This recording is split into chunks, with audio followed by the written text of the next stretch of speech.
All right, come on in, everybody. Welcome back to a Tennessee Holler Facebook and Twitter live stream. We're tnholler.com, at the TN Holler on Twitter and Facebook. We're also all over the state now. We added Murray County, Coffee County. We got hollers everywhere, so follow them. We appreciate all the support you've given us. You're the reason that we're able to do that. We also have podcasts. We're doing all kinds of stuff. So thank you for all the support. I'm here with Representative Mike Stewart. Mike, how are you today? I'm great. Thanks for having me on your show. We're a little better today, right? I mean, some Absolutely. good news that came in last night. We were just talking about, the status. In my opinion, it's done. I've seen it called by people, that Ossoff and Warnock both won, which takes the gavel out of Mitch McConnell's hands. What's your feeling, your just first blush reaction upon that good news? I think it's great, obviously. And, McConnell was one of the key architects of the infrastructure of obstructionism that was put into place to block President Obama. And it was very difficult for President Obama during a time of economic crisis to kind of maneuver when he literally had McConnell leading the Republicans to block him at every turn, even during a time of, near depression. If you recall, when he was trying to rebuild the economy, the Republicans not only contributed nothing meaningful, but actually spent their time criticizing everything he was doing. When he had come in, the house was already on fire, and he was handed the task of trying to put the fire out. And they just stood by and did everything they could to stop him and make him unsuccessful. Now, in many instances, he was able to get around them, but it was very difficult. And we all remember those difficult times. So here we have at least the majority. Obviously President Obama had that in the first 2 years, and then we lost it. That's critical because it will not prevent, of course, Republican obstructionism, but hopefully it'll limit it. It'll give the Democrats, and particularly President Biden, Vice President Harris, an opportunity to push their agenda, and certainly is a lot better than having a Senate majority of Republicans.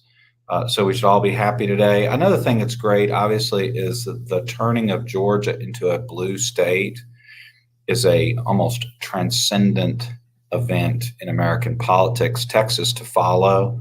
The Republicans are doing, the modern Republican Party, which, as I say, has shifted over the past 25 years from a legitimate voice for conservative Americans, which I have disagreed with, but which was a legitimate voice, an honest voice for the aspirations and beliefs of conservative Americans, to really more of a sort of political organization that we see in other countries, but not the United States of America, which is an elite party that will do anything, tell any lie, take any action, however completely inappropriate, just to ensure that the most powerful and wealthy supporters of theirs can cling to their power. It's the sort of thing you see in countries like Paraguay, that you see in failed states. It's not been the sort of thing historically that you've seen in the United States of America. And McConnell's been at the center of that. And I'm delighted to see him taken off out of his chair. Right. And it's not, as we know from President Obama's experience in the first 2 years of his presidency, it's not, the end all be all. It doesn't solve all of our problems. No doubt within a month, within a week, the Republicans will be meeting at some Tony Country Club paid for by the Koch brothers to start scheming about how they can damage and undermine President Biden, and with him, the United States of America again. Right. Well, I think what we're talking about today really shows the unfortunate path that a majority of Republicans are currently taking, which is very different from the Republican Party, honestly, of Ronald Reagan, who I didn't agree with on many issues, but who was a legitimate voice for conservative Americans. That's not what the Republican Party is today. Right. I think that's absolutely right. And I think you drew a line back to where it belongs, which is when Obama was elected and they decided that their mission was going to be to make him a one-term president. They failed at that. But to do that, they became obstructionists. They said no to everything. They spent their time trying to in the latter part undermine Obamacare, which they have done significantly. And now, Democrats are going to be in control of the entire federal government, and they need to deliver, frankly. And I know that there's still going to be things that they can't do, but I think it is incumbent upon everybody to keep pushing to make sure that Democrats deliver. And this is a moment where they can show, okay, this is what you get when you have people who really do value government, value the efforts of what the federal government can do in power, starting with more stimulus, starting with, the laundry list of things, making DC a state, immigration reform. And there's all kinds of things that can and should be done now that I can't just list right now, but Democrats need to deliver. Biden needs to deliver. And the people of Georgia just really delivered. And, it's really exciting to see it. It's inspiring, being so close to Georgia here in Tennessee, to think that maybe one day we can have that happen here. But I think your point is a good one, which is these Republicans have shown that they are not governing as rational thinkers. They are not conservative. They're anything but. And that brings us to what we're talking about today, which is the actions that are being taken by 12 senators so far, 2 of which are our senators here in Tennessee, Hagerty and Marsha Blackburn, who is, one of my favorite people. We're calling them the Jim Crow Caucus. This was Roland Martin's graphic, but I think it's a great one. They're trying to delete black votes in Atlanta, Philly, Detroit, and Milwaukee because Trump lost. When you see what they're doing, do you think there is any validity constitutionally to what they are trying to do, which appears to be a coup and appears to be about the most anti-democracy, un-American, radical extremist action senators have taken in my lifetime?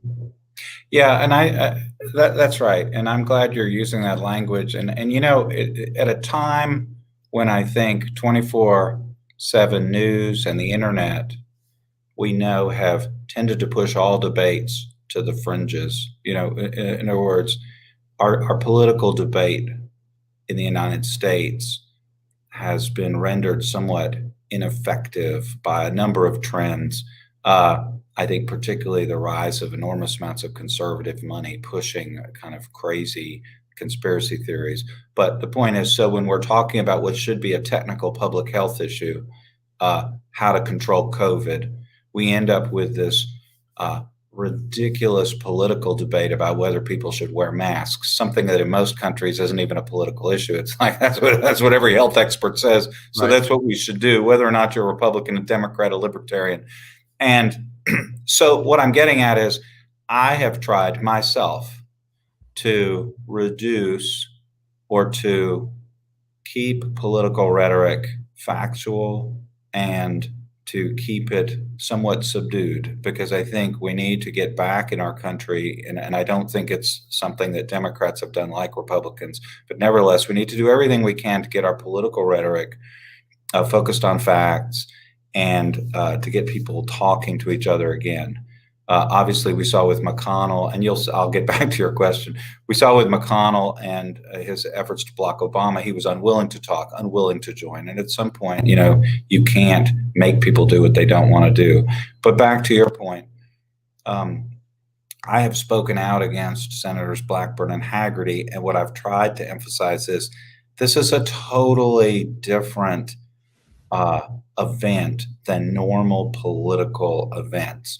Like you just listed a number of priorities for Democrats. I'm sure they disagree with those priorities. That's a political debate about people with differing values and differing philosophies trying to push their philosophies.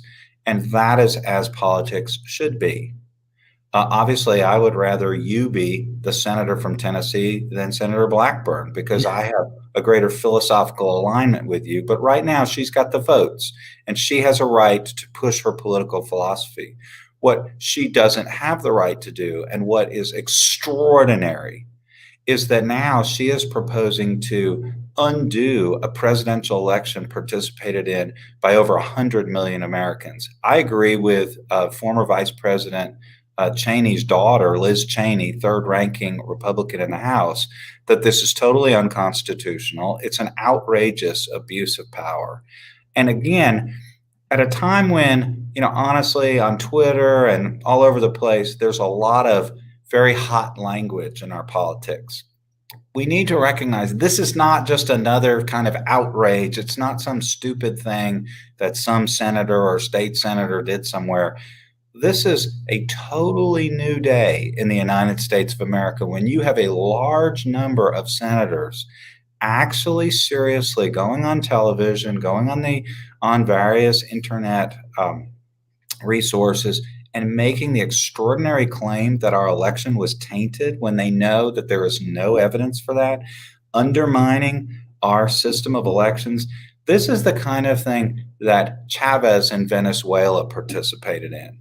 All right. I mean, and we could point to right wing and left wing dictators and tyrants who have taken these sort of acts and have questioned the validity of elections that are valid and have tried in every way to maintain their own personal power in the face of the will of the people. That's what these senators are doing. It is the most outrageous political act by a congressman or a senator that I've ever witnessed in my entire life. It is totally un-American, and it really calls into question whether Senators Blackburn and Hagerty have the personal integrity and really the basic understanding of our constitutional system to serve. No great political ally of mine, former Speaker Paul Ryan, who, as you know, I have roundly criticized because I completely reject his crazy libertarian vision for the country.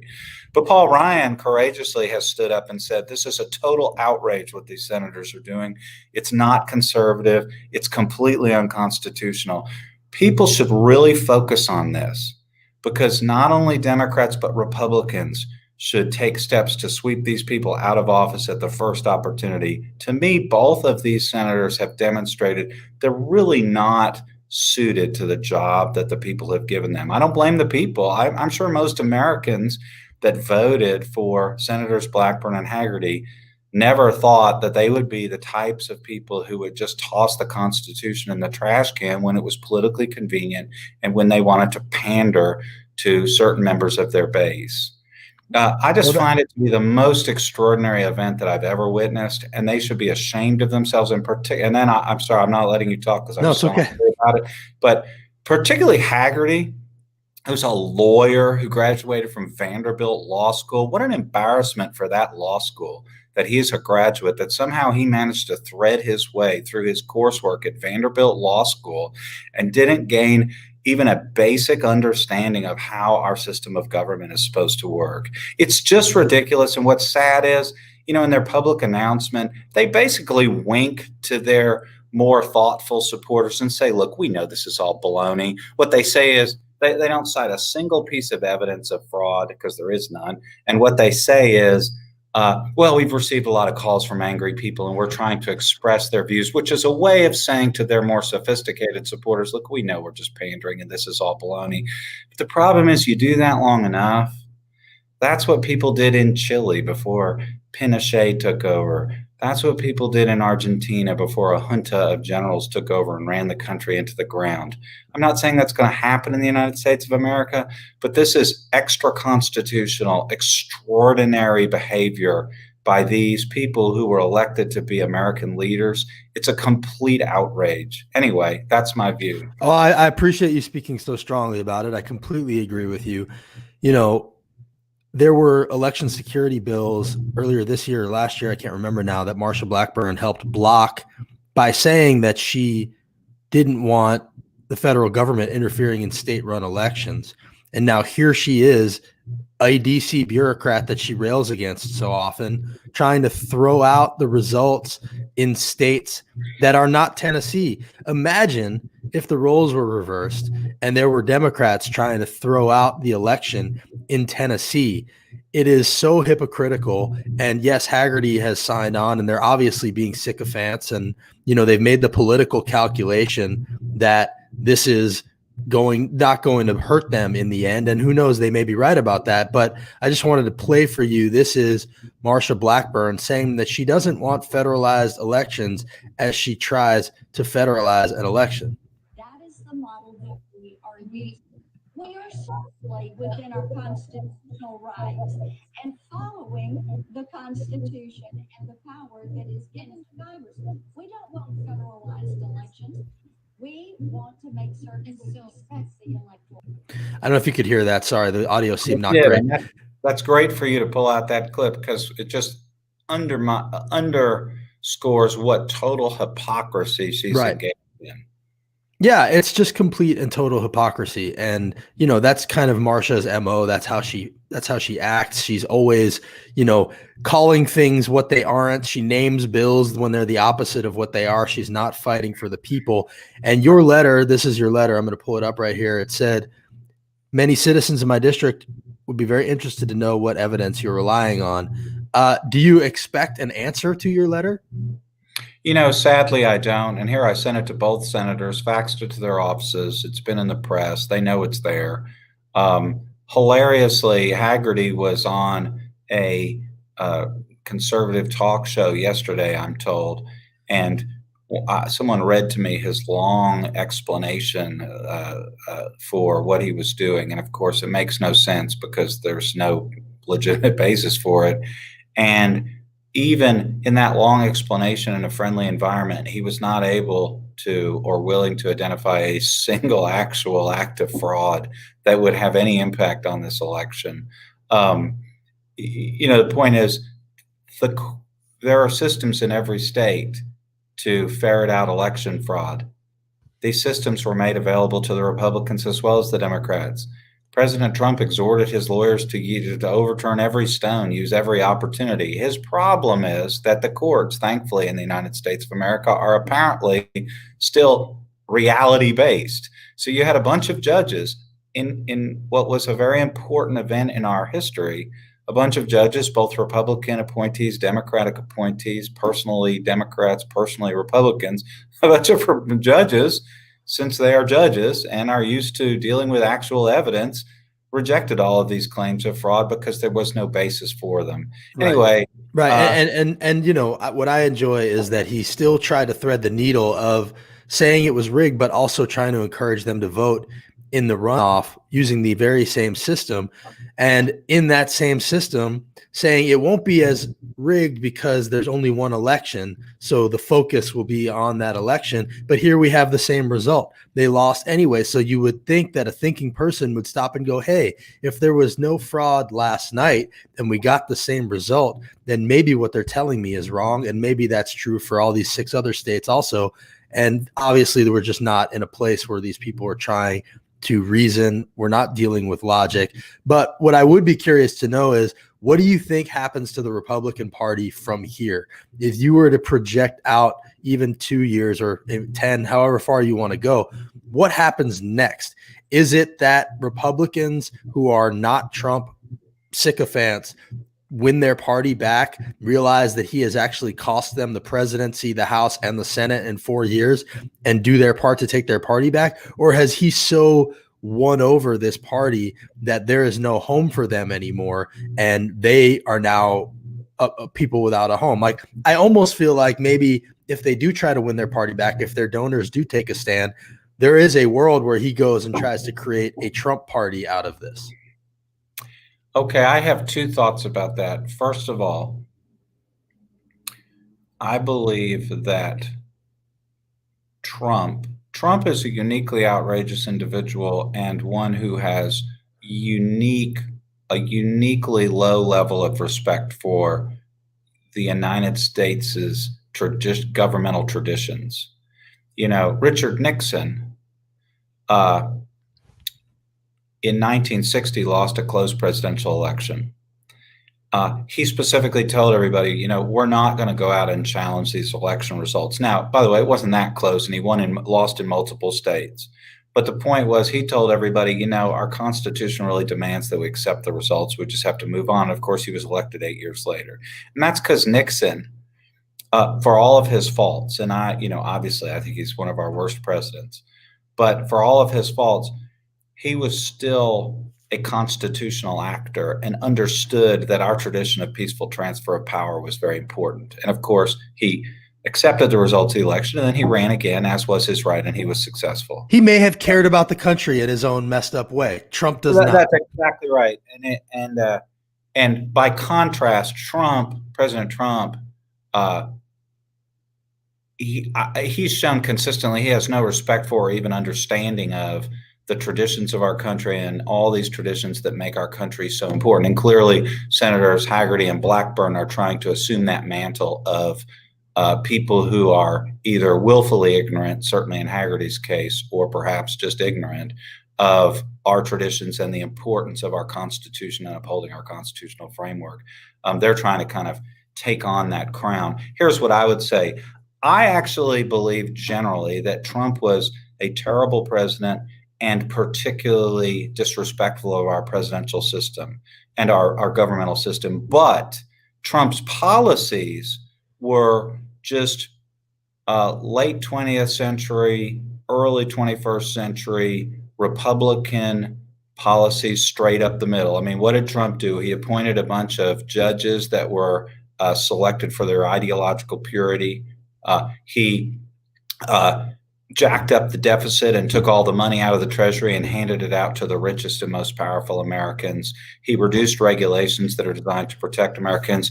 He put into place people who could repress or suppress organized labor. So what I'm getting at is, you look at Secretary Scalia, for example.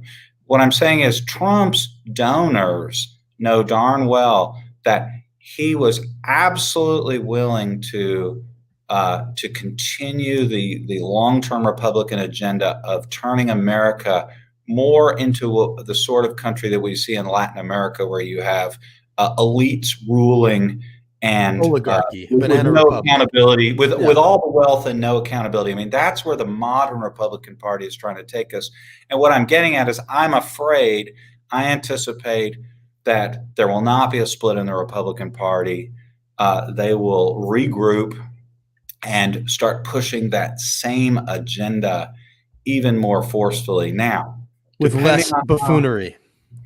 That's right. That's exactly right. And perhaps with less outright and open disrespect for our traditions and the laws. Right. But he made the mistake of saying these things explicitly when they've been doing them implicitly for decades, as we saw with that tape. His name is escaping me, but with the way they used to basically, you can't just say the N-word, you have to say states' rights. And I forget who that was. Everybody knows what you're talking about. So I'm not very hopeful that we'll have a split in the Republican Party. I will say, and you have to give kudos to future Governor Abrams, for her work. Here's a person who has led the transformation of a state into a blue state. And, that really is a significant challenge, obviously, to the Republican Party. And I think it's very important that President Biden and Harris, at this critical historical juncture, they have as hard a job as any job that's ever been handed to people. It's critical that they think very carefully about what agenda they want to push. I would suggest, you pointed out healthcare.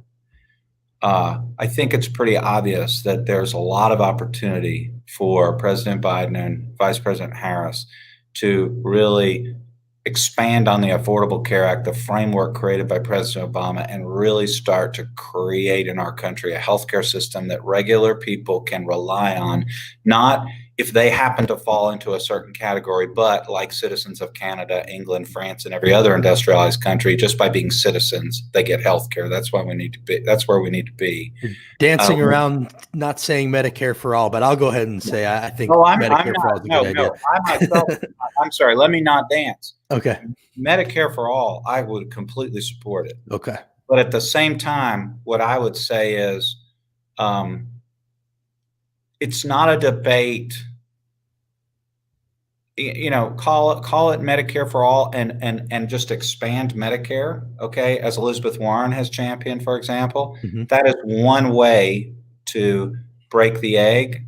But if it also means just going in with a series of smaller changes, but that have the same effect, which is creating true universal health care that every American can rely on, regardless of their employer, fine with me too. Whatever. Sure. I didn't drag you here to get you into the Medicare for all debate. Well, I'm happy to hear I just wanna make that it you clear. talked about it and that Yeah. you're willing to support that. And I Yeah. completely agree. The agenda, I think the point you're making is the agenda that they like right now is an opportunity to decide how to show the country what you get when you elect Democrats, what you're missing when you don't elect Democrats. And that agenda should involve more aid to the people. It should involve healthcare. It should involve a lot of things that fundamentally change people's lives so that they understand what government can do for them. And that helps regular people, not tax cuts for the rich, which is literally the only thing that Trump passed in his entire 4 years.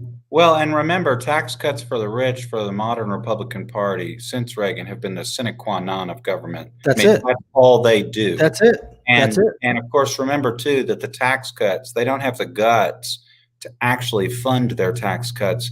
The whole scheme, of course, is to run up massive deficits and then take that money, essentially borrow money from America's children and dole it out to the wealthiest Americans. And tell us we can't afford anything else. So that later the government is exactly as some Republicans have hoped is the bankrupt entity that they want to predict. Let me say one thing about the agenda, and then because it's important to me. One group of people that has left the Democratic Party in many cases is working class Americans, particularly Americans who are Caucasian, you know. But it's true for all working Americans. You know, we saw we saw Trump's sad rise of support among African American men this election. Okay. Working Americans have been telling Democrats for a long time that they're dissatisfied with their offerings.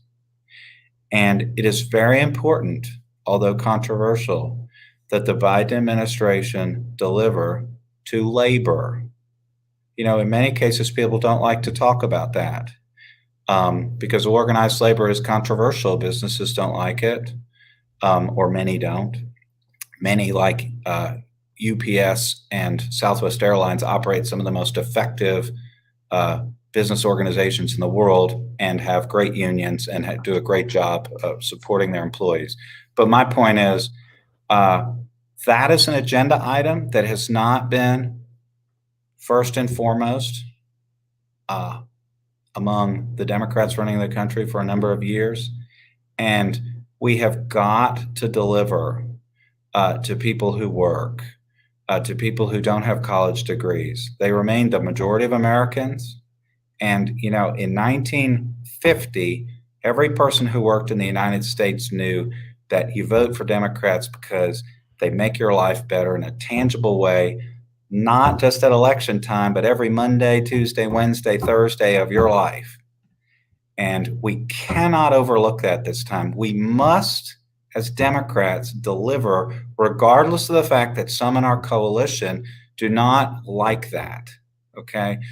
You know, you can have disagreements within the coalition, but Democrats cannot keep trying to win presidential elections. Let's face it, this election was too close, way too close.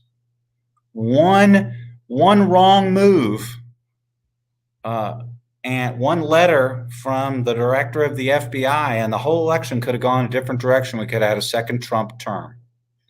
So we can't keep winning elections by 1%. We can't keep picking our way through. That team comes out a week earlier. That exactly. We've got to reach out to people who are working and give them, as you say, to use your words, a tangible evidence of the fact that electing Democrats has a significant benefit to you. And you know what? We need to put that before the Senate. We need to put it before the House. And if a cabal of Republican senators filibuster it, make them get down and debate. Make them get down and tell every working American that they're against them. You know, I think you made a point, which is that there may be some Democrats who are not as pro-union as they probably should be. And I always feel like, you know, that's really all you need to know about who they're fighting for. If they're fighting against unions and they're fighting against workers, it's because they're fighting for the donors. And, you know, that's really where the battle lines are drawn. And that should cross the aisle. That shouldn't be a Democrat or Republican issue. unions fight for all people and labor fights for all people. And, that is an issue, I think, that needs to be centered a lot more than it used to be. Another thing that I just want to point out, and I'll let you, Right. and I know you're about to, is No. unions and the middle class go hand in hand. So the charts are very clear. They show that as unions have been attacked and union participation has gone down over the last 40 years, directly correlated is the share of the wealth controlled by the middle class. So the attack on unions has hollowed out the middle class. And this trickle down nonsense, the opposite of it is a strong middle class where you put money in people's pockets, they can spend it, and that's how you grow an economy. So those are just two fundamental differences in how Democrats and Republicans look at the way the economy should grow. And I think it's something that should be asked of every single representative, every senator is, do you stand with labor? Do you stand with unions? And I think, Mike, you're right to bring that up and make that a central point here. Yeah, and I just think people need to remember during the time when unions were at the zenith of their power, the United States of America perfected the jet aircraft for passenger travel. The United States of America invented the transistor.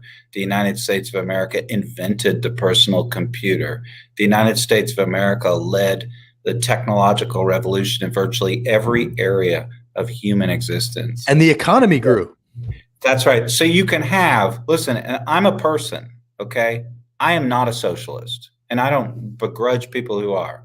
But I absolutely feel kinship to that person who opens a restaurant, takes out a bank loan, hires people, joins in with our capitalist economy. Okay, those people are extraordinary people, and we need an economy that supports that dynamic effort to creatively create business.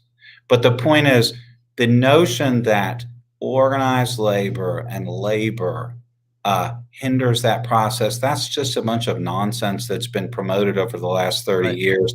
When we had strong labor in this country, we had some of the most dynamic, inventive capitalism that the world has ever known. You can have both.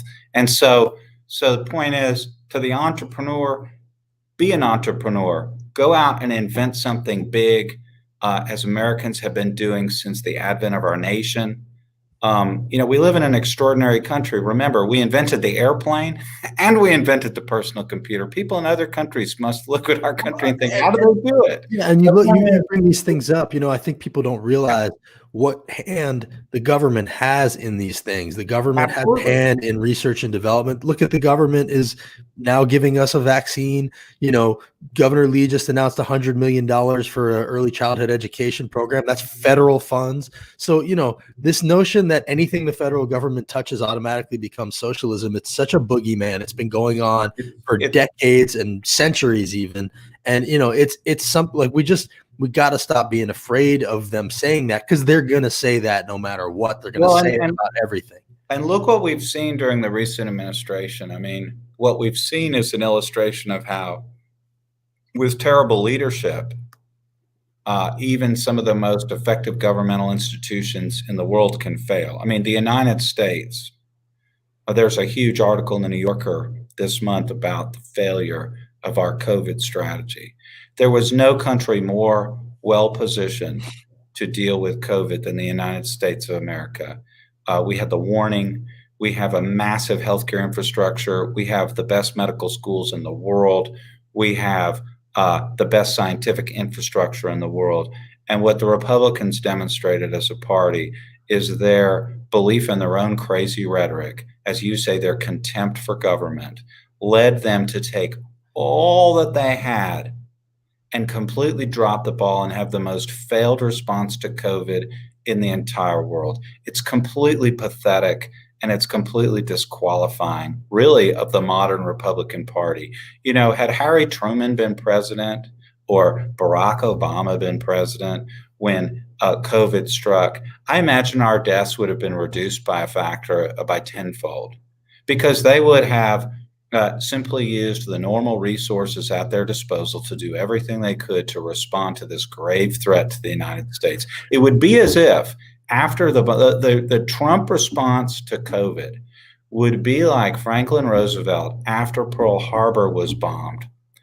issuing a statement attacking Republicans for some sort of political grievance or nonsense. Or saying, look at all these people that weren't killed. Right, exactly. I mean, It's so ridiculous. The thing that go on and on. The thing that I always go back to is like, how many different ways do they need to tell us they don't actually believe in the government? Like, why would you put them in charge of something they don't believe in? This is a graphic we made, nothing against atheists, but you wouldn't make one a pastor of your church. Why do we keep electing Republicans who don't believe in government? It makes no sense. And they're all guilty of it. They all rail against it. Even in this pandemic, they're saying we've learned the government doesn't do anything. Meanwhile, they're taking the vaccine, they're cashing their stimulus check that's coming from the government. And we are one of the most federally dependent states in the entire country while we rail against the federal government. It's sort of like, shaming or debt shaming your parents when they're still paying your rent. And, it's got to stop. The COVID response, just as a last thing, and then I'll get you out of here. I know that we've talked time and again about the testing. You went to a testing site. You were early on admonishing Lee and the government about their response. It seems like we're going through the same thing with the vaccinations. We've seen lines all over the place. We made national news in the New York Times for Tullahoma, having elderly people standing in line for hours and then turning them away. What are your thoughts on the way that Tennessee has responded to the vaccinations? I mean, here's what my thoughts are: is that our commissioner of health is incompetent, has consistently shown her incompetence, and needs to be removed and replaced. This is 2021. I don't know if you've heard, we actually have computers and other means of very carefully allocating resources in our country. It's been 65 years since auto manufacturers lined up at warehouses to pick up parts. And the reason is because they use the technology we have to very carefully allocate resources so that they're available when needed and not before or after. So obviously, if the health department was doing its job, it could organize the distribution of vaccines in a way that would greatly reduce or eliminate lines and ensure that the people who needed the vaccine could get it immediately. And this idea that you basically hold essentially like an old-fashioned auction to hand out vaccines, it's completely incompetent and ridiculous. And I got to say, I just don't understand the Lee administration's approach to this entire process, because let's take politics aside, all right? There are certain issues in COVID that inexplicably have gotten caught up in politics, and that's a story more about how our country is having all these political problems. Governor Lee, as much as anybody, has been burdened by having the worst president in United States history, issuing pronouncements that are ridiculous. And obviously, if you or I were governor, we would just ignore them and do what was right. But that's a political problem. But I don't even understand, within the framework that Governor Lee has created, why his administration just consistently fails. Like, what's the explanation for taking 6 months to kind of rustle up contact tracers when it could have been done practically overnight? Because they seem to think that ignoring the problem is leadership, that minimizing the problem is leadership. The way he used to say, the storm is passing. He said it every day for a month and a half when this thing started. That's not leadership, just wishing it away. And, I worry that it goes back to, and I have no problem with anybody of, I go to temple, like believing in God, having faith, all of that. But I do think that when there are times when people whose entire worldview comes through faithfulness, that they use it as a crutch. And I don't think that that's actual faithfulness. I think using faith as a crutch and just, hoping things go away, faith without works is dead. And you have to put in the work. God has given us the tools also to fight this stuff, and you have to use them. Just wishing it away is not the answer. Yeah, and I hope that's not the reason, but it's worth speculating. I think the thing that's so concerning, I guess, is we live in a state with just almost unlimited resources, The leaders of virtually every country in the world would love to have the University of Tennessee and Vanderbilt University and the University of Memphis in their countries. The leaders of virtually every country in the world would love to have Hospital Corporation of America headquartered in their country, because these are vast, hugely powerful resources that can be brought to bear. And what we're just not seeing, in my view, from the Lee administration is a recognition for the need for dynamic leadership to address this problem. And I just like the lines. Look, I'm not a healthcare executive. I'm not a healthcare manager. But I think you don't need to be to understand that with proper accountability and proper planning, you could distribute the vaccines in a rational way that would prevent those lines. Everybody knows that.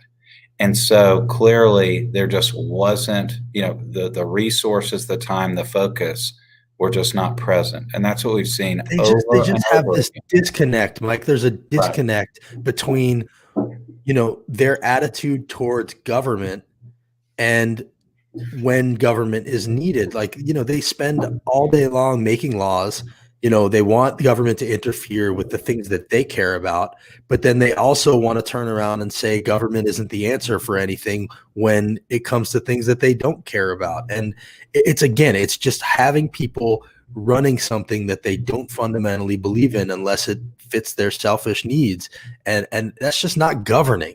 And so, it's sad. And we've seen it highlighted in the most essential time with this pandemic. The pandemic has really held up a mirror to our entire country, to our state, and shown us, all the inequities and the inefficiencies in our system. And now it's up to us to decide to do something about it. And sadly, I do think America in general has shown that it wants to do something about it, but I think Tennessee still has a long way to go. I think that's right. And I think,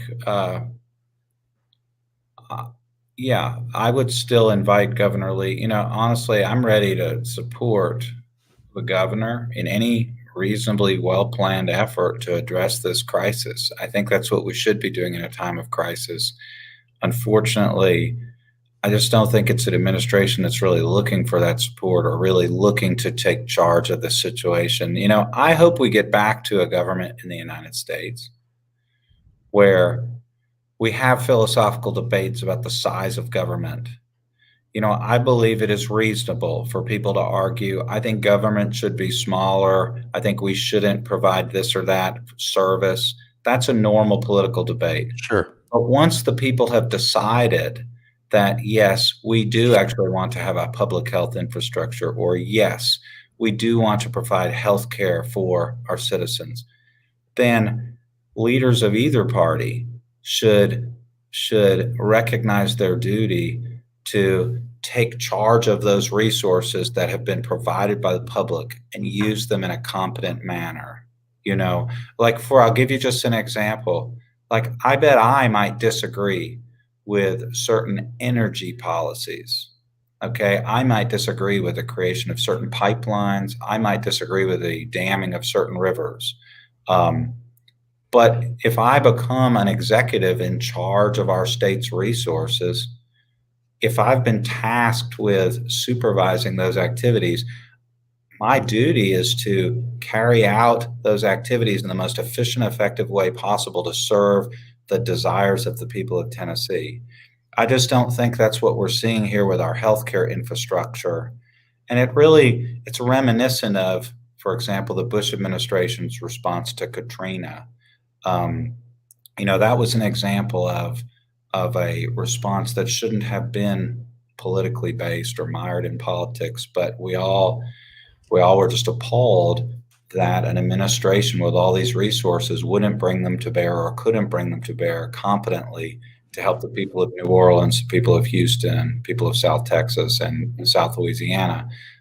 Here, I think we're seeing the same thing with COVID, where we have all these vast resources, but for reasons that are actually kind of mysterious, I think go to your point about just the philosophy getting in the way of technical prowess.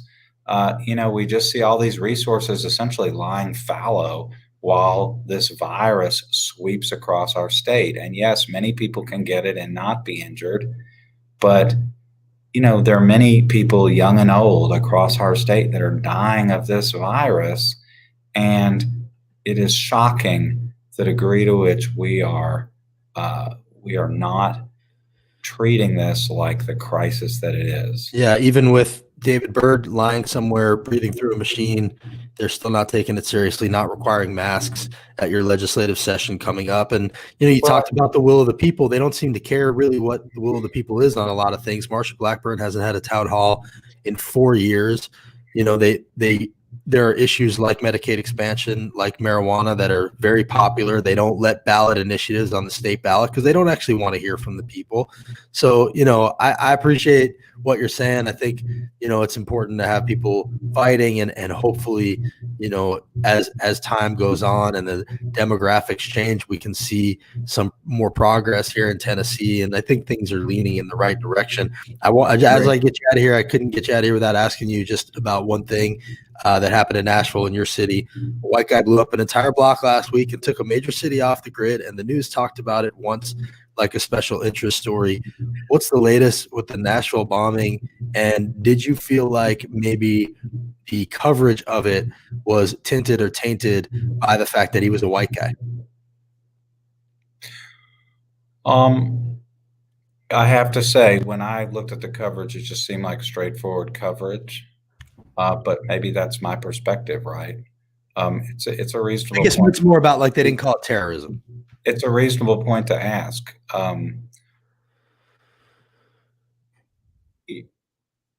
Yeah, I guess I don't know. I'm not going to substitute my judgment for kind of the law enforcement people. And honestly, I've looked at that terrorism debate. I think it has to do with technical issues. I will say this. We're still figuring out why that crazy guy did that, such a strange event. Yeah. But the political rhetoric we've seen, particularly from the right and on these crazy right-wing websites, which gets as close to inciting violence as you can get without breaking a law, Yep. Has to be at ground zero of any inquiry as to why that happened, because it's not like, we've seen a number of events like this. Remember the tragic event in Las Vegas where that crazy guy shot all those people. There's a connection between that overheated rhetoric and these events. As far as the underlying race issue, let's face it, that's the greatest stain on our country's history. Every history book could have a whole section on African Americans, which would be entirely different from the history of non-African Americans. Non-African Americans did not have their children stolen from them and sold at auction. Yeah. People who are not African Americans have had opportunity, jobs, the ability to own land. Meanwhile, African Americans in the same states were basically held in continuous near slavery long after official slavery had ended. So what I'm getting at is, let's face it, news coverage, there's an enormous amount of work to be done, as we saw during this past summer, to continue to heal the centuries-old wounds. And yes, I think often news coverage is biased, and we all need to be extremely sensitive to the fact that we have not even come close to overcoming the injustices inherent in our history. And we need to laud those politicians who bravely step forward to try to mend those wounds. I think a big part of that discussion was also, that he had been reported and that he had been afforded the right to privacy, even though he was reported to have been building a bomb in his RV when we have, Black citizens getting their door busted in. But I hear you, and I don't want to. And that's I hadn't really. You're right. And I had a discussion with that with someone. I have to say, I find it a little hard as a person who's a big civil libertarian to criticize the respect for people's rights. And I will say, look, let's face it. everything from retrospect can be easily judged. Sure. Okay. The answer, or one answer to all of that, is that thankfully we're moving beyond the age of no-knock warrants, which have led to countless deaths throughout the country. Are they legal here? What's that? Are they legal in Tennessee? They remain illegal in certain instances, but they should not be. Right. Okay. Yeah. That's You know, good to the hear. point is, I think we've seen in the balance, everybody has recognized that sort of event should be an extraordinary event when you're facing an act of potential terrorism. I mean, I think all citizens would agree, had we known, had there been more evidence that the guy was really building a bomb, okay, it would have been justified to go in and inspect his premises, okay?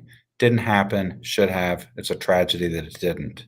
Thank God, loss of life was minimized. But the overall point being, what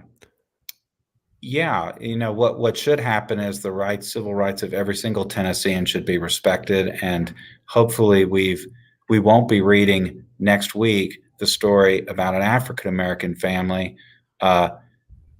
where they're even reduced, where an African American family is suffering from a no-knock warrant or an aggressive violation of their civil rights. You know what I'm saying? Right. I guess that's True rights don't make the it wrong. overall lesson is not let's focus on what should be Do it happening. more. Yeah, that's right. The I got overall lesson is people's property rights and their rights to privacy in their own homes should be generally inviolate. They should be respected. In the case of the bomber, obviously it looks like there should have been further investigation there, but we shouldn't allow that failure to lead to reducing people's rights. I will grant you that, but I will say that I do feel that if the similar report had been made on a Muslim man, that door might have been busted in. So I will just, you don't have to say that. I can say that. It's a fair point. And I think bottom line is, generally in our country, we need to have fewer doors busted in. I gotcha. Regardless. The other thing I want to mention is you're actually more right than I think you even realize about the rhetoric. And, it's come out that the bomber had sent writings about a belief in aliens and lizard people to a bunch of people. And I take on the burden of listening to Alex Jones because I know Trump does. And so I want to hear what he says. And a lot of times Alex Jones will say something, and then 2 weeks later, or even a few days later, I hear Trump say it. All along this whole thing about the election and stealing it and the signatures. Alex Jones has been saying this all the time. Steve Bannon too. But Alex Jones regularly talks about lizard people. Lizard people is an Alex Jones thing. He says it. If you can look up his transcripts, he says it every week. So this thing that he said about lizard people, that's a very specific thing. And, I don't know if there's a connection to Alex Jones. There may be other people out there saying it, but the lizard people thing is very Alex Jones. You can even find a picture of him wearing a lizard people head because he says it so much. So, I do think that the rhetoric is dangerous and is getting people killed. And I think Alex Jones is a big part of it. And listen, thank you, because you've given me a lot of time and I appreciate it. I'd like to say one more thing, because it goes back to what you're saying, is Alex Jones and what he's doing is terrible and it's undermining our country. But it happens and it takes on its power because you have people like Senator Blackburn and Hagerty who are taking the mantle of their office and giving all of these crazy claims credibility. And again, I think people need to step outside of our normal political debate. If you're a conservative, I don't know if conservative people are watching Tennessee Holler. Perhaps they're doing Oppo. Okay. I hope they are. But, I was on Channel 5 last night talking about the same thing with some conservatives, some liberals. This should not be a liberal or conservative issue. If a bunch of Democratic senators try to overturn a presidential election that's legitimately won by a Republican, then they are violating their constitutional obligations, and they really are disqualifying themselves from serving. Barbara Boxer, I understand, and I remember this now, challenged the 2004 election. That was wrong. She was totally wrong to do it. I believe I said so at the time. because it doesn't matter that your person doesn't get elected. Our political agenda, we're not entitled as Americans or as political leaders to press our political agenda regardless of the people. It's completely antithetical to everything, every principle that our country has. It also wasn't married to an actual effort by the candidate to steal the election. So, well, no, I agree. It's a totally different issue, but it should be said. Yeah, okay? sure. It's wrong for Democrats. It's wrong for Republicans. Democrats have never done this. There's never been any serious effort to overturn a presidential election. I'm not comparing them. Right. What I'm saying is, if Democrats were doing this after a presidential election that elected a Republican, it would be just as bad. The bottom line is the people rule this country. The political leaders do not. And what Senators Hagerty and Blackburn are doing is not normal bad politics. They have bad policies they push all the time. I criticize them. That's politics. Okay. This is different. This is essentially sanctioning a coup in the United States.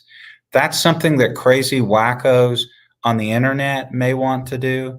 It is not something that sitting senators should ever be involved in. What they are doing is just the most outrageous act of political irresponsibility that I think I've ever witnessed, at least from a senator.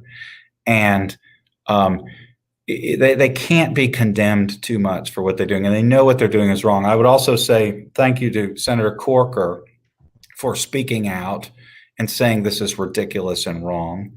And we have a number of Republicans speaking out, and it's really important that people of both parties speak out against this. And anyway, it's safe to say then that you disagree with Rep. Jeremy Faison, who says it's called politics. People quit acting as if the tables were turned. You would be any different. You are not morally superior. Yeah, he's totally wrong. Representative Faison is completely wrong. It's not politics. That's the point. Politics has already occurred. And regardless of the desires of some Americans, Joe Biden and Kamala Harris have won the election. Okay. And so they are entitled to rule. It is not regular politics. It's a complete departure from regular politics. And every American should condemn this. And I'm glad to see that some brave Republicans have stepped forward, broken with the more crazy groups in their party, and said what we all know to be true. It's a dangerous endeavor that Senators Blackburn and Hagerty are engaged in.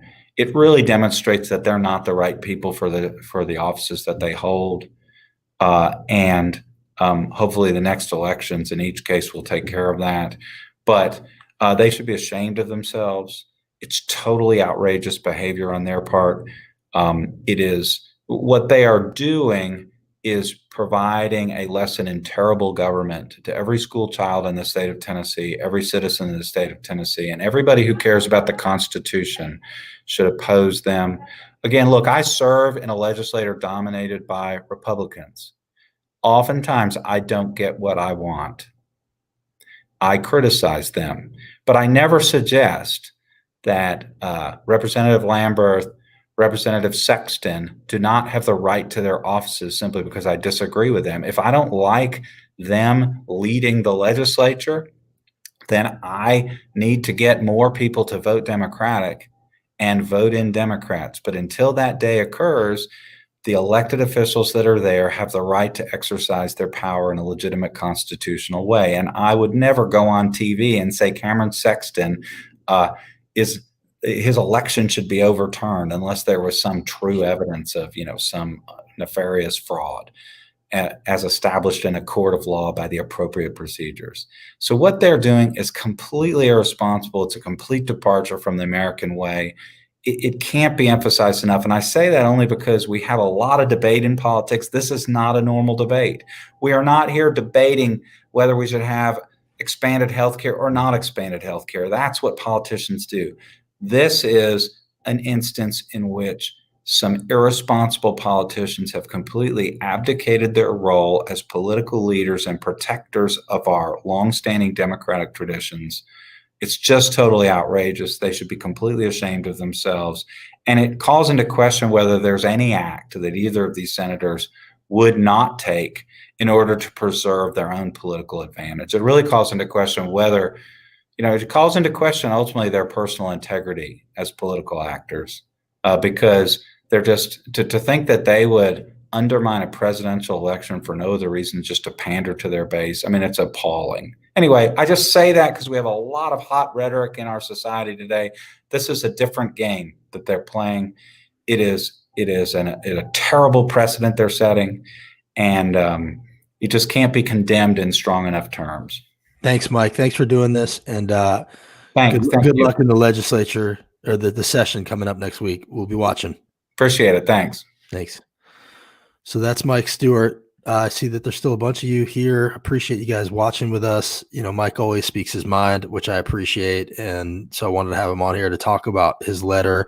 He's completely right about what these Republicans are doing. It's an absolute joke. It's gross. It's not normal politics.